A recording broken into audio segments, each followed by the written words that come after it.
যাব? আমরা এসব কেন করছি? মজা করার জন্য। এখানে প্রাকৃতিক সৌন্দর্যের অস্তিত্ব থাকলেও গত 250 বছর ধরে এখানে কোনো জনমানবের অস্তিত্ব নেই।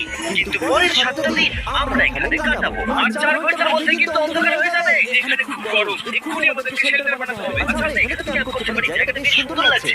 তাহলে আমরা এখন এখানে জিনিসগুলো রেখে কাঠ আনতে যাচ্ছি। আর তোমরা দুজন আমরা ক্যাম্প বানাচ্ছি। হ্যাঁ, ঠিক আছে, তাই করো। চলো কি করে ক্যাম্প বানাই? আমি জানি না। আর তাই আমরা তাড়াতাড়ি কাজ শুরু করে দিলাম। কিন্তু আমাদের সাবধান থাকতে হচ্ছিল, কারণ তোমার উপরে পৃথিবীর সবথেকে বিপজ্জনক গাছ রয়েছে, যেটা কাটলে খুবই বিষাক্ত আঠা বের হয়, যা তোমাকে প্রাণে মেরে দিতে পারে। তাহলে আমরা এখানে কেন দাঁড়িয়ে আছি? আর ওদিকে নোলান আর ম্যাক আগুন জ্বালানোর জায়গা তৈরি করছিল।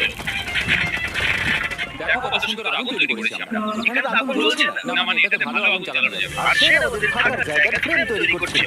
তুমি নিশ্চিত এটা আমাদের উপরে ভেঙে পড়বে না? হ্যাঁ, সেন যখন বলেছে তখন ভরসা করা যেতেই পারে। সেরকম কিছু না। আর যখন আমরা এই সমস্ত কাজ করছিলাম তখন